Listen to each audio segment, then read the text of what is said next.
Mapayapang araw mga kadaloy, nandito po tayo ngayon sa munting kusina ng aking bahay. Naghahanda po tayo ng ating mga lutuin. Ito ang pusangat part 2. Ito ang mga ricados na hinanda natin. Yung tuyo, asin, bitsin, suka at saka gata ng niyog. Ayun. At mga siling haba at bawang, luya at sa sibuyas. Yan ang ating mga ricados na hinanda. Tapos himayin natin ang sibuyas. Ayun. Medyo pinong-pino po nga pag himay, tapos sibuyas bombay. Ayun. Ganyan lang po kasimple mga kadaloy para sa lasa ng ating pusangat. Ayun. Tapos luya. Yan, panipis lang po para lumabas yung lasa ng luya. Ayun, napakasimple mga kadaloy sa ating mga niluluto ngayon. At pagkatapos, ang atsal naman, yung red pepper, yan, pahaba pa rin yan. Ganyan lang, medyo maliit lang na paghiwa, pahaba. Ayun. Tapos yung siling haba, ganyan, para sa sipa ng lasa ng ating pusangat. Mas masarap sa pusangat pag medyo may kunting tapang at anghang, malalasahan mo.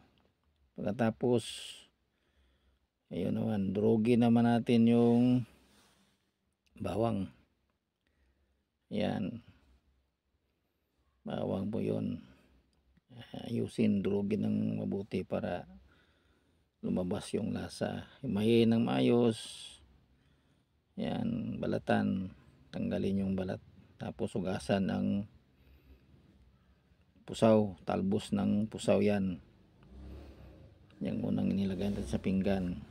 Tapos yung pinili na yun, kulay puti, yan ay mga bulaklak yan ng pusaw ating pinili para ipakita sa video na ganyan ang itsura ng bulaklak ng pusaw. Ayun, bulaklak ng pusaw po yun. At pagkatapos, ito naman yung bunga. Inugasan natin ng maayos ang mga tangkay nito para sa safety ng ating pagluluto, para sa pagkain ng ating pamilya. Yan, bunga po yan. Napaka preskong bunga ng pusaw. Ayun. At pagkatapos natin hugasan ang pusaw na yon, ay ating putulin ng 3 bisis. Yan, 3, yan, para medyo madali ang paghahanda. Ayan, pwede po ang ganyang mga sistema sa pag himay ng pusaw. Yan, 3 bisis lang po na pagputol yung mga tangkay niya at saka yung kanyang bunga. At ito naman yung talbos. Yung talbos ng pusaw na yan ay himayin mo lang siya na parang parang pinipilipit mo lang siya, ganyan. Ganyan lang. Ganyan, simple lang. Tapos maghanda tayo ng apoy para sa ating pagluluto. Lagyan ng kawali. Ayun. At pagkatapos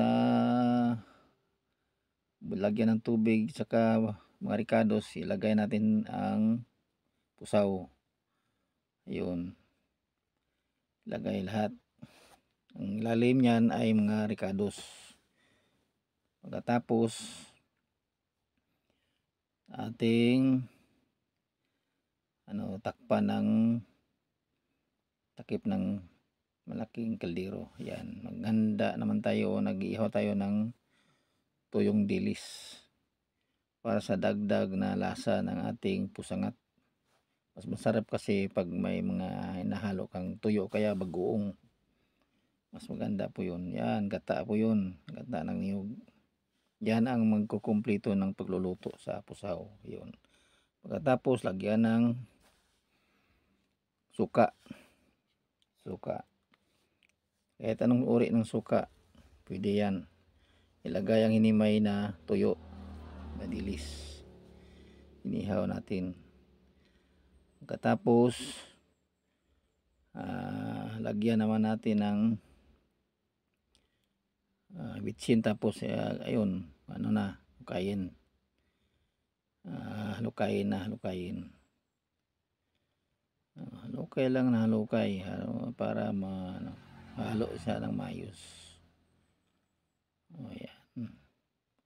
Ilagay ang hinimay na sibuyas na dahon para sa bango ng ating niluluto na pusang, at mas masarap ang sibuyas pag